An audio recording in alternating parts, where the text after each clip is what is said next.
invitación, gracias a ustedes por darse el tiempo para poder conversar acerca de este tema tan importante que es la infección por VIH. Voy a presentarles parte de la guía de nuestro país. Esta guía se elaboró en el 2019, se actualizó después de muchos años que tuvimos una guía, estuvimos trabajando con una guía que era del 2011, en 2019 pudimos actualizarla y ya sabemos que tenemos que trabajar en esto porque ya hay cosas nuevas en cuanto al VIH que tendríamos que actualizar en esta guía. Hoy voy a hablar los aspectos referentes al recién nacido y al niño. Bueno, en la agenda de hoy vamos a hablar un poco acerca de la situación actual de la pandemia, veremos cómo vamos a manejar al paciente expuesto perinatal al VIH, cómo hacemos un diagnóstico, la profilaxis antirretroviral, el control y el seguimiento de estos bebés y después veremos la profilaxis post-exposición en el niño, al VIH en niños y adolescentes, así como tratamiento en pediatría y el esquema de vacunación en los niños infectados por VIH. Bueno, y para ponerle fin a esta pandemia del VIH, los países miembros de la ONU, junto con las estrategias implementadas por UNOPSIDA, son estrategias que plantean la eliminación de esta infección, una estrategia que va de 2016 hasta el 2021, pero estamos ya en 2021 y todavía tenemos cosas que nos faltan para poder hablar de una eliminación en nuestro país. Y esta estrategia propone poner fin a esta transmisión, a esta infección, a esta pandemia para el 2030. Pretende cerrar esa brecha tanto de pruebas y además proteger la salud de esos 22 millones de personas infectadas que aún no tienen acceso al tratamiento. Y dentro de esta estrategia tenemos la estrategia 90-90-90. ¿Qué quiere decir esto? Está dentro del objetivo 1 de esta implementación. El primer 90 significa que la población, el 90% de la población esté testeada para VIH, que conozcan su estado de portación o no. El segundo 90 significa que el 90% de estos infectados tengan acceso a la terapia antirretroviral. Y el tercer 90 es que de los pacientes en tratamiento antirretroviral se encuentren con sus cargas suprimidas o indetectables. El segundo objetivo de la estrategia es que llevemos a cero las nuevas infecciones por transmisión perinatal. Y la iniciativa regional, que es la ETMI Plus, que también incluye, además de VIH, sífilis, esta como meta pretende reducir al 2% la transmisión del VIH y de sífilis a 0.5 por 1000 nacidos. Y en cuanto a la PTMI Plus, es reducir también las infecciones por hepatitis B y la curación de Chagas. En cuanto a los datos globales, según la página de ONU-SIDA para el 2020, los datos que tenemos es que 38 millones de personas en el mundo viven con esta infección. 26 millones de personas se encontraban ya con tratamiento para junio del año pasado. 1.7 millones contrajeron la infección durante el año 2019. 690.000 muertes hubieron a causa de infecciones relacionadas con SIDA. El 81% de las personas conocen su estado serológico, es decir que todavía a nivel mundial hay una brecha de un 9%, si pretendemos llegar a ese 90%. 7.1 millones de personas no sabían que vivían con VIH. Y dentro de esta población, niños, son 1.8 niños infectados por este virus.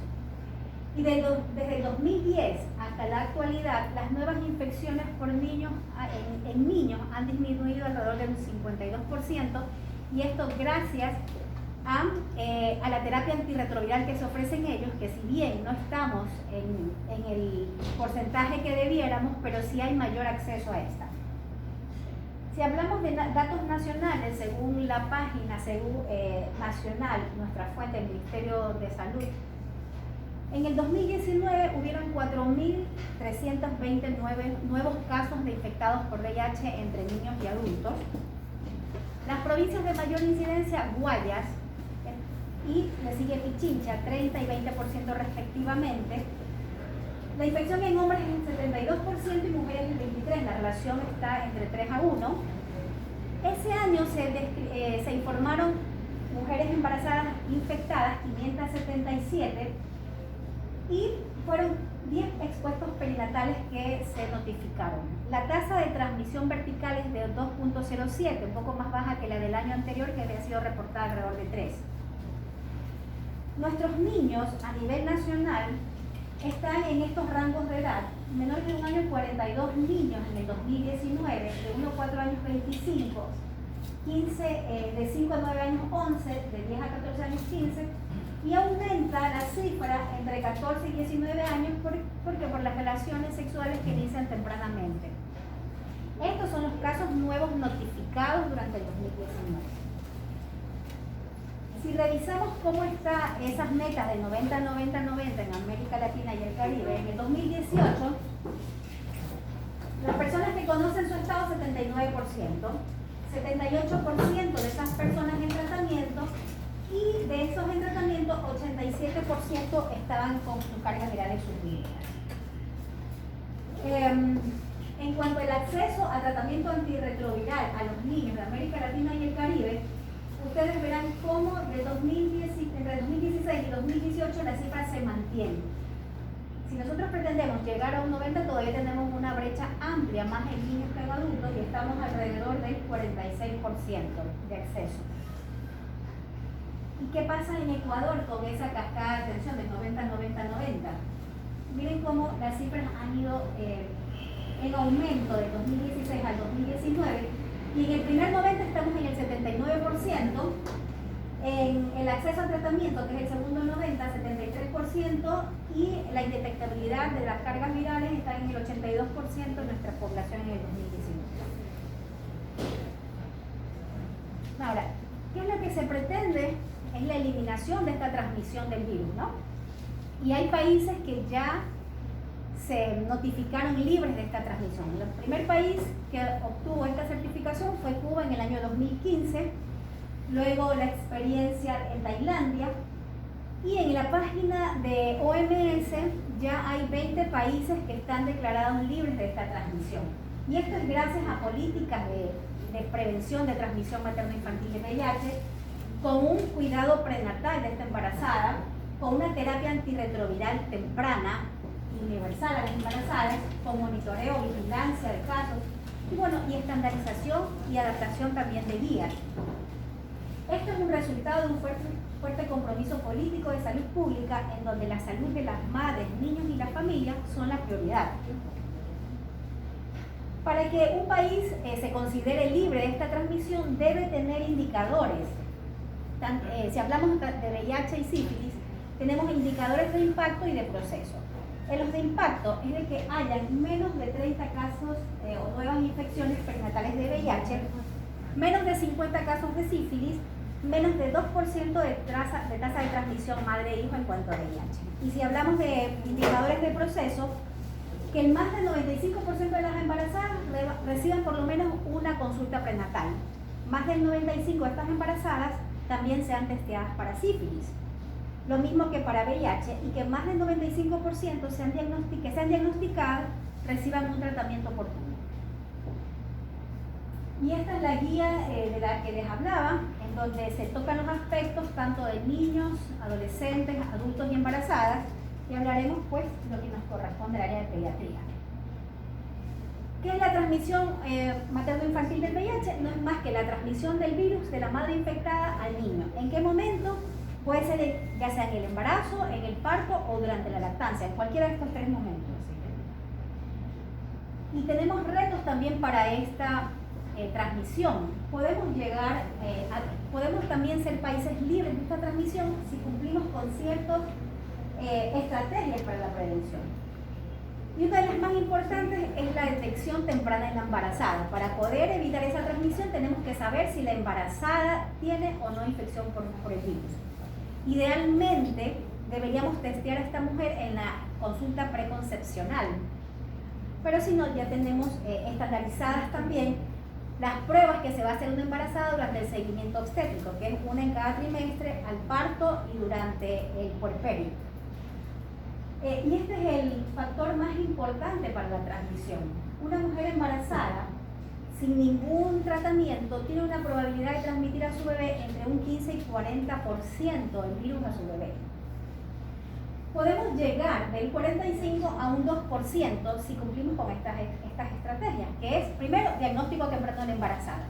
Segundo, el tratamiento temprano a la embarazada. Tenemos también otra opción que es la profilaxis intraparto a la embarazada. Dependiendo de la carga viral materna, se hará cesárea. Y además tenemos también la profilaxis con antirretrovirales para el bebé durante 4 a 6 semanas, dependiendo del riesgo. Y si suprimimos también la lactancia materna. Esta es la probabilidad de transmisión perinatal del VIH. Si tenemos 100 embarazadas infectadas, probablemente 50 bebés no tengan la infección al nacimiento y 41 sí. Y esto también depende del momento de la exposición de la embarazada al virus. Si es antes de la semana 14, probablemente 1. Entre la semana 14 y 36, 4. Alrededor de la semana 36, 12. Durante el parto, 8. Y si también hay exposición por la lactancia materna, pueden ser 16.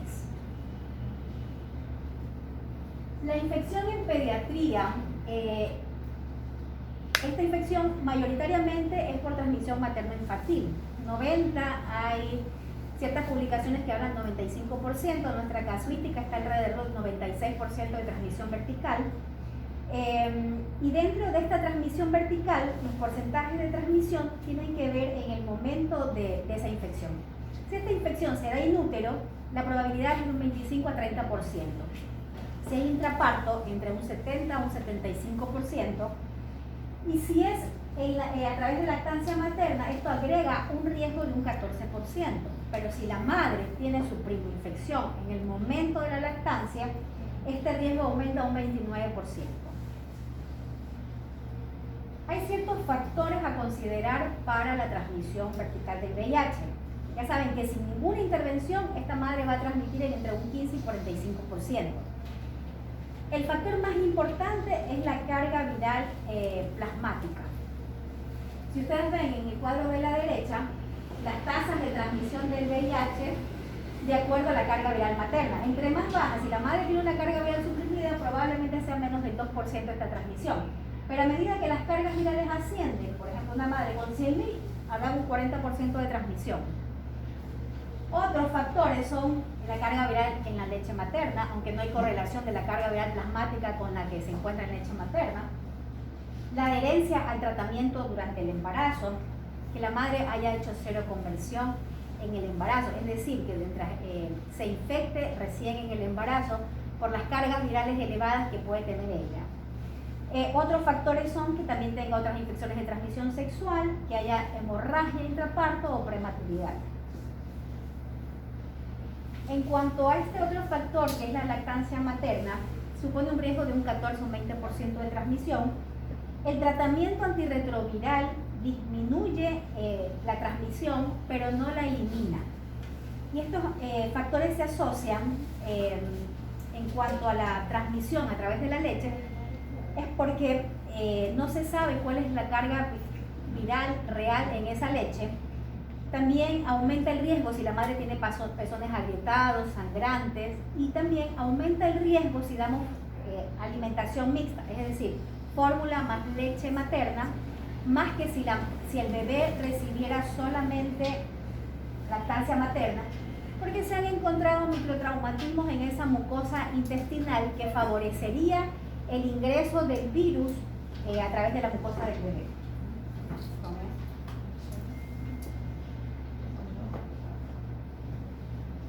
Es importante que nosotros hagamos un diagnóstico temprano en el bebé para poder ofrecer un tratamiento temprano.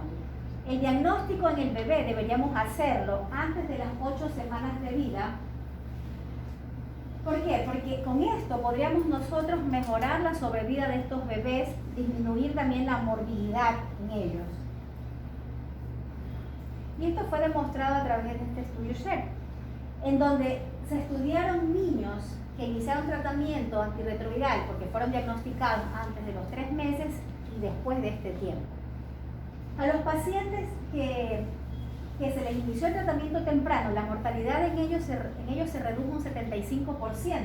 Y si hablamos de sobrevida en los pacientes que iniciaron el tratamiento temprano, antes de estos 3 meses fue del 96%, mientras que en los pacientes que inició después de esta edad, la sobrevida ese primer año fue de un 84%.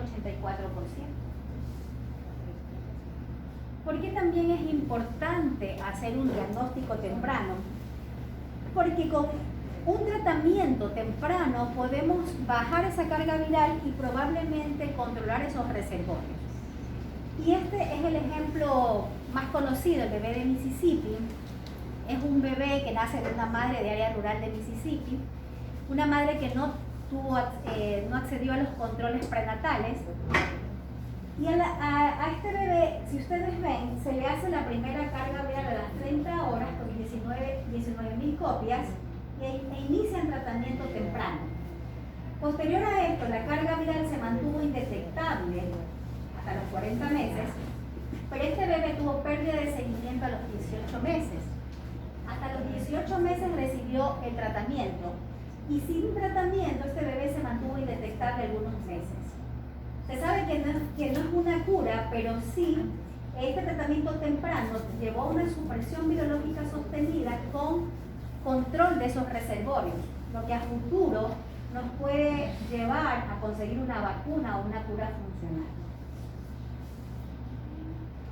Entonces, habiendo visto estos factores de riesgo, tenemos que clasificar a este neonato, de acuerdo a estos factores, en alto o bajo riesgo. Y hay factores que dependen de la embarazada, por ejemplo, que la embarazada haya iniciado el tratamiento antes de la semana 28. Con esto, la embarazada tendría por lo menos 10 semanas en tratamiento y que su carga viral se mantenga indetectable y sostenida cercana al parto. Hay otros factores de alto riesgo dependientes del recién nacido, como son el bajo peso al nacer, una edad gestacional menor a 34 semanas, que el parto se haya dado en el domicilio. Y de alto riesgo son todo lo contrario a esto, que la madre tenga cargas virales elevadas o no sepamos la carga viral de la madre al momento del parto, que esta madre tampoco haya recibido tratamiento ni en el embarazo ni en el momento del parto, o que con poco tiempo de tratamiento antes del parto, que sean menos de 4 semanas, hay otras mamás que, por ejemplo, se diagnostican en el momento del parto inclusive, que haya tenido rupturas prolongadas de membranas, infecciones de transmisión sexual concomitante, hemorragia, o que la madre haya tenido un síndrome retroviral durante el momento del embarazo, es decir, la primoinfección que se haya dado en este momento. Con todos estos factores, tenemos que evaluar qué esquema vamos a dar la profilaxis al recién nacido. Todo bebé recién nacido, hijo de una madre VIH, va con profilaxis. Ahora, dependerá del riesgo qué profilaxis vamos a dar y durante qué tiempo. Vamos a ver qué antirretroviral le daremos, va a depender del riesgo de transmisión, ¿no? Si es alto o bajo. ¿Cuáles son los factores más importantes? Como hemos hablado, la carga viral materna es la más importante y saber pues si la madre recibió el tratamiento adecuado y temprano. Otros factores, el tipo de parto, la edad gestacional y el estado de salud de la madre. Una vez que ya calificamos el riesgo del bebé, si consideramos que el bebé es de bajo riesgo, la indicación es dar silobudina durante 4 semanas. Y si el bebé tiene un riesgo elevado de la infección, la profilaxis será con 3 drogas, que es nevirapina por 3 dosis a las 0, 48 y 96 horas, y se le dará además silobudina y lamivudina durante 6 semanas. Y esta tabla ustedes la encuentran en la guía, en donde están las dosis de la medicación que el bebé va a recibir, de acuerdo también a la edad gestacional o de acuerdo al sexo. Si bien este es el cuadro de nuestra guía, pero estas recomendaciones también están en la página de Infocida, que son las guías que están en Estados Unidos del 2020, ¿no? Aquí podemos calcular, si el paciente tiene 3 kilos de peso y la dosis es de 4 miligramos, cada 12 horas, pues acá hacemos una regla de 3 y nuestra representación es de 10 miligramos por mililitro y la administración 1.2 mililitros cada 12 horas. Y es importante que nosotros nos tomemos el tiempo y seamos detallistas en esta prescripción porque nuestros pacientes podrían recibir una dosis subterapéutica o podrían recibir más de la dosis que deberían recibir. Entonces, esto está en la guía. Acá también, en la guía se considera el uso de raltegravir en condiciones excepcionales. Por ejemplo, una madre que haya estado, una madre en fallo virológico y que esté recibiendo también tratamiento con raltegravir, podría utilizarse como tercer fármaco en lugar de nevirapina el raltegravir. Bueno, el raltegravir está estudiado y está ya en las mayorías de las guías, en la nuestra, en la guía americana, en las británicas, el raltegravir. Y dolutegravir todavía se encuentra en estudios, ya ha habido estudios, la FDA ya lo aprueba para niños por encima de las 4 semanas y con más de 3 kilos. Ya los perfiles de seguridad se ven que son favorables en estos estudios y se utilizaron dosis fijas de 5 miligramos. Pero con esta dosis todavía no se alcanza el área bajo la curva, por lo cual todavía se están evaluando dosis más altas para utilizar en niños menores de 6 semanas.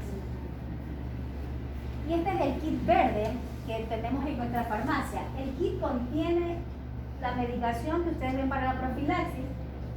Si ustedes se dan cuenta, también acá les han puesto las dosis, por si alguien no tiene acceso a la dosis en el momento de la guardia.